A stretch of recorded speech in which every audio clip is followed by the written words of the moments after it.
Om Sai Ram. Chapter 6. Ram Navami Festival and Masjid repairs. Efficacy of the touch of the Guru's hand. Ram Navami Festival, its origin, transformation, etc. Repairs of the Masjid. Before describing Ram Navami Festival and Masjid repairs, the author makes some preliminary remarks about Sadguru as follows. Efficacy of the touch of the Guru's hand. When Sadguru is the helmsman, he is sure to carry us safely and easily beyond the worldly ocean. The word Sadguru brings to mind Sai Baba, the perfect master. He appears to me as if standing before me and applying udi, that is, sacred ashes, to my forehead and placing his hand of blessing on my head. The joy fills my heart and love overflows through my eyes. Wonderful is the power of the touch of Guru's hand. The subtle body consisting of thoughts and desires, which cannot be burnt by the gross fire, is destroyed by the mere touch of the Guru's hand. And the sins of the many past births are cleaned and washed away. Even the speech of those who feel agitated when they hear religious and godly talks, attain calmness. The sight of the Sai Baba's handsome form chokes our throat with joy, makes the eye overflow with tears, and overwhelms the heart with emotions. It awakens in us, I am He, Soham, Brahma consciousness, manifests the joy of self realization and dissolving the distinction of I and thou, makes us one with the supreme one reality. When I begin to read scriptures at every step, I am reminded of my Sadguru Sai Baba, who assumes the form of Rama or Krishna and makes me listen to his life. For instance, when I sit to listen to Bhagavad, Sai becomes Krishna from top to toe, and I think he sings the Bhagavad or Uddhav Gita song of teachings by Lord Sri Krishna to his disciple Uddhav for the welfare of the devotees. When I myself start to write anything, I cannot compose a few words or sentences, but when he or his own accord makes me write, I go on writing, and there is no end to it.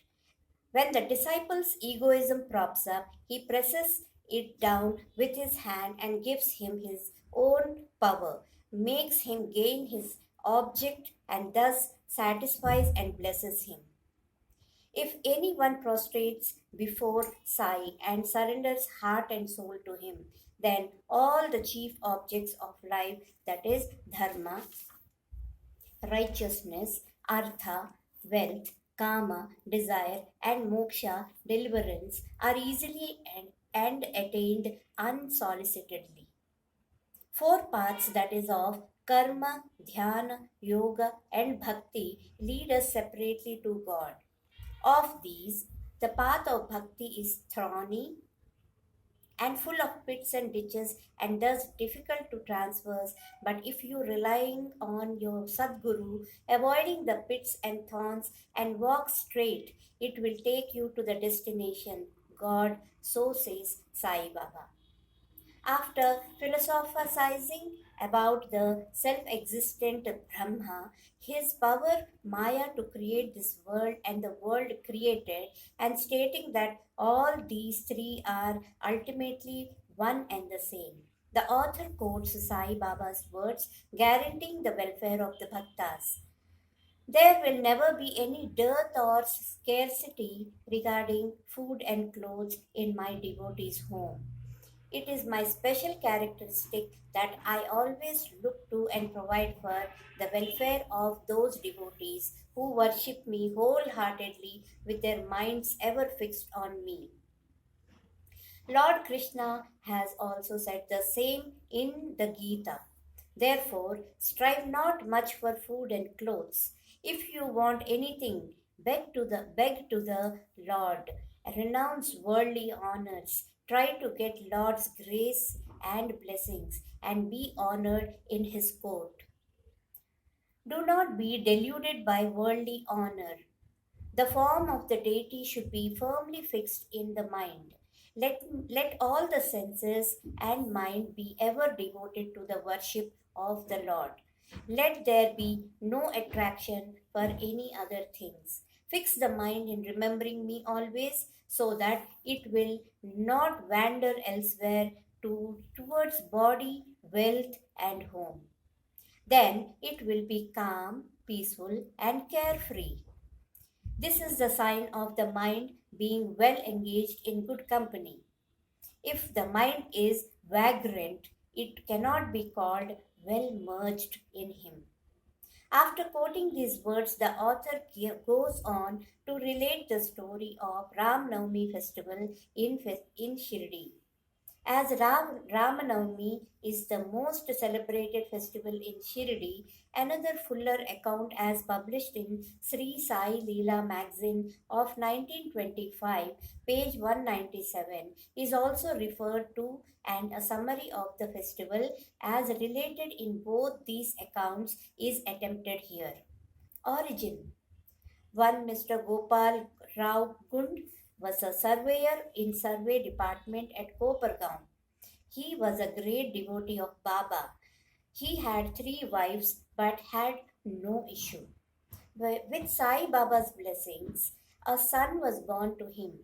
In the joy that he felt due to this, an idea of celebrating a fair or urs occurred to him in the year 1897, and he placed it for consideration before other Shirdi devotees, that is Tatya Patil, Dada Khote Patil, and Madhavrao Deshpande Shama.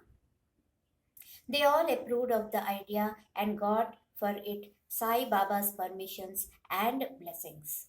Then an application for getting the collector's sanction for celebrating the Urs was made, but as the village Kulkarni reported against holding the fair, the sanction was refused. But as Sai Baba had blessed it, they tried again and ultimately succeeded in getting the collector's sanction. The day of the Urs was fixed on Ram Navami day, after having consultation with Sai Baba. It seems he had some purpose in this, that is, the unification of the two festivals, the Urs and the Ram Navami, and the unification of the two communities, the Hindus and the Mohammedans. As future events showed, this end or object was duly achieved. Though the permission was obtained, but other difficulties cropped up. Shirdi was village and there was scarcity of water. There were two wells in the village. The one is used, dried up soon, and the water form. The second was brackish. This brackish water was turned sweet by Sai Baba by putting flowers into it. As the water of this well was insufficient, so Tatya Patil had to arrange to get water from outside. Temporary shops were to be constructed and wrestling bouts arranged. Gopal Rao Gund had a friend by name Damu Anna Kasar of Ahmednagar. He also was similarly unhappy in the matter of progeny, though he had two wives. He too was blessed by Sai Baba with sons, and Mr. Gund prevailed upon his friend to prepare and supply one flag for the procession of the fair.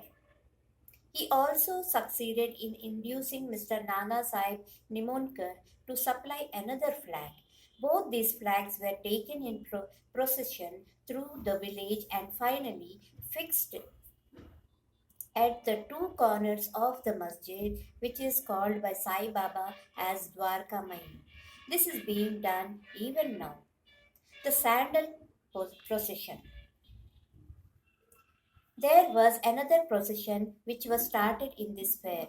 This idea of sandal procession originated with one Mr. Amir Shakkar Dalal of a Mohammedan Bhakt from Korhala. This procession is held in honor of great Muslim saints. Sandal, that is Chandan, paste, and scrapings are put in a thali, that is flat dishes, and carried with incense burning before them in procession to the accompaniment of band and music through the village, and then, after returning to the masjid, the contents of the dishes are thrown on the nimber niche, that is, and walls of the masjid with hands. This work was managed by Mr. Amir Shakkar for the first 3 years and then afterwards by his wife. So, on the same day, and the two processions, that is, the flags by the Hindus and that of sandal by the Muslims, went on side by side and are still going on without any problem. Arrangement. This day was very dear and sacred to the devotees of Sai Baba. Most of them turned up for the occasion and took part in the management of the fair. Kote Patil looked to all outward affairs while the internal management was entirely left to Radha Krishnamai, a female devotee of Baba. Her residence was full of guests on the occasion, and she had to look after their needs and also arrange for all the paraphernalia of the fair. Another work which she willingly did was to clean and whitewash the entire masjid, its walls and floors, which was blackened and was full of soot on account of ever burning dhuni, that is sacred fire of Sai Baba. This work she did during the night when Sai Baba went to sleep every alternate day in the Chavadi. She had to take out all the things, including the dhuni, and after thorough cleaning and whitewashing, replace them as they were before. Feeding the poor, which was so dear to Sai Baba, was also a great item in this fair. For this purpose, cooking on a grand scale and preparing various sweet dishes was done in Radha Krishnamai's lodging, and various rich and wealthy devotees took a leading part in this affair. Transformation of Urs into Ram Navami festival. Things were going on in this way, and the fair was gradually increasing in importance till 1912 when a change took place. The year one devotee, Mr. Krishnarao Jogeshwar Bhishma, the author of Sagunapasan, came for the fair with Dada Sahib Khaparde of Amravati and was staying on the previous day in the Dikshit Vada. While he was lying on the veranda and while Mr. Lakshman Rao alias Kaka Mahajani was going with puja materials to the masjid, a new thought arose in his mind and he accosted the latter thus. There is some providential arrangement in the fact that the Urs or fair is celebrated in Shirdi on the Ram Navami day. The Ram Navami day is very dear to all the Hindus. Then, why not begin the Ram Navami festival, the celebration of the birth of Sri Rama, on this day here? Kaka Jani liked the idea. Kaka Mahajani liked the idea, and it was arranged to get Baba's permission in this matter. The main difficulty was how to secure a Haridas who would do kirtan and sing the glories of the Lord on the occasion. But Bhishma solved the difficulty by saying that his Ram Akhyan, the composition of Ram's birth, was ready and he would do the kirtan himself, while Kaka Mahajani should play on the harmonium. It was also arranged to get the Sunthavada, that is ginger powder mixed with sugar, as prasad prepared by Radha Krishnamai. So they immediately went to the masjid to get Baba's permission. Baba, who knew all things and what was happening there, asked Mahajani as to what was going on in the Vada. Being rather perturbed, Mahajani could not catch the purport of the question and remained silent. Then Baba asked Bhishma what he had to say. He explained the idea of celebrating Ram Navami festival and asked for Baba's permission, and Baba gladly gave it. All rejoiced and made preparations for the Jayanti festival. Next day, the masjid was decorated with buntings, etc. A cradle was supplied by Radha Krishnamai and placed in front of Baba's seat, and the proceedings started. Bhishma stood up for Kirtan and Mahajani played on the harmonium. Sai Baba sent a man to call Mahajani. He was hesitating to go, doubting whether Baba would allow the festival to go on. But when he went to Baba, the latter asked him as to what was going on and why the cradle was placed there. He answered that Ram Navami festival had commenced and cradle was put on for that purpose. Then Baba took a garland from the nimble and placed it round his neck and sent another garland for Bhishma. Then the kirtan commenced.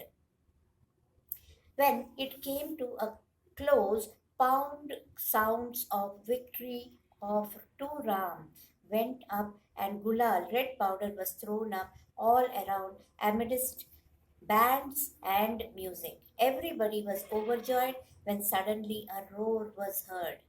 The red powder thrown promiscuously went up and somehow fell into Baba's eyes. Baba got wild and began to scold and abuse loudly, and people got frightened by this and began to take to their heels. The intimate devotee who knew Baba well took these scoldings and outpourings of Baba as blessings in disguise. They thought that when Ram was born, it was proper for Baba to get wild and enrage to kill Ravana and his demons in the form of egoism and wicked thoughts, etc. Besides, they knew that whenever a new thing was undertaken at Shirdi, it was usual with Baba to go wild and angry, and so they kept quiet. Radha Krishnamai was rather afraid and thought that Baba might break her cradle, and she asked Mahajani to pull the cradle back. When he went to loosen and unfasten the cradle, Baba went to him and asked him not to remove it. Then, after some time, Baba became calm, and that day's program, including Mahapuja and Aarti, was finished. Later on, Mr. Mahajani asked Baba for permission to remove the cradle. Baba refused the same, saying that the festival was not yet finished. Next day, after Kirtan, another Kirtan, and Gopal Kala ceremony, an earthen pot containing parched rice mixed with curd is hung to be broken after the Kirtan, and the contents distributed to all, as was done by Lord Krishna amongst his cowherd friends, was performed, and then Baba allowed the cradle to be removed. While the Ram Navami festival was going on, the procession of the two flags by day and that of the sandal by night went off with the usual pomp and show. From this time onwards, the Urs of Baba was transformed into Ram Navami festival. From next year, that is 1913, the items in the program of Ram Navami began to increase. Radha Krishnamai started a Nam Saptaha singing the glory of God's name continuously day and night for 7 days from 11th day of Chaitra month. For this, all devotees took part by turns, and she also joined it sometimes early in the morning. As Ram Navami festival is celebrated in many places all over the country, the difficulty of getting a Haridas was felt again. But 5 or 6 days before the festival, Mahajani incidentally met Balabua, who was known as modern Tukaram, and got him to do the kirtan that year. The next year, that is 1914, another Balabuva Satarkar of Birhad Siddhakavate district, Satara, could not act as Haridas in his own town as plague was prevailing there, and so he came to Shirdi. With Baba's permission, which was secured through Kaka Sahib Dikshit, he did the kirtan and was sufficiently recompensed for his labor. The difficulty of getting a new Haridas every year was finally solved from 1914 by Sai Baba, as he entrusted this function to Das Ghanu Maharaj permanently, and since that time he has been successfully and creditably conducting that function up till now. Since 1912, this festival began to grow gradually year by year. From the 8th to 12th of Chaitra month, Shirdi looked like a beehive of men. Shops began to increase. Celebrated wrestlers took part in wrestling bouts. Feedings of poor was done on a grander scale. Hard work and sincere efforts of Radha Krishnamai turned Shirdi into a sansthan, that is state. Paraphernalia increased. A beautiful horse, a palanquin, chariot, and many silver items, utensils, pots, buckets, pictures, mirrors, etc., were presented. Elephants were also sent for the procession. Though all this paraphernalia increased enormously, Sai Baba ignored all these things and maintained his simplicity and modesty as before. It is to be noted that both the Hindus and the Mohammedans have been working in unison in both the processions during the entire festival, and there has been no confrontation or quarrel between them at all so far. First, about 5 to 7,000 people used to gather, but that figure went up to 75,000 in some years. Still, there was no outbreak of any epidemic disease nor any riots worth the name during so many past years. Now, repairs of the masjid. Another important idea occurred to Gopal Kund just as he celebrated the Urs or fair. He thought that he should repair and renovate the masjid. So, in order to carry out the repairs, he collected stones and got them dressed, but this work was not assigned to him. This was reserved for Nana Sahib Chandorkar and the pavement work for Kaka Sahib Dikshit. Initially, Baba was unwilling to allow them to have these works done. But with the intervention of Mahal Sapati, a local devotee of Baba, his permission was secured. Baba took a small gaddi for his seat, discarding the usual piece of sackcloth used till then. In 1911, the Sabha Mandap, that is the courtyard, was also put in order and great labor and effort. The open space in front of the masjid was very small and inconvenient. Kaka Sahib Dikshit went to extend it and put a roofing on it. At great expense, he got iron posts, pillars, and trusses and started the work. At night, all the devotees worked hard and fixed the posts. But Baba, when he returned from Chavdi next morning, uprooted them and threw them out. Once it so happened that Baba got very excited, caught a pole with one hand and began to shake and uproot it, and with the other hand caught the neck of Tatya Patil. By he took by force Tatya's feta, struck a match, set it on fire, and threw it in a pit. At that time, Baba's eyes flashed like burning embers. None dared to look at him. All got terribly frightened. Baba took one out of Baba took 1 rupee from his pocket and threw it there, as if it was an offering on an auspicious occasion.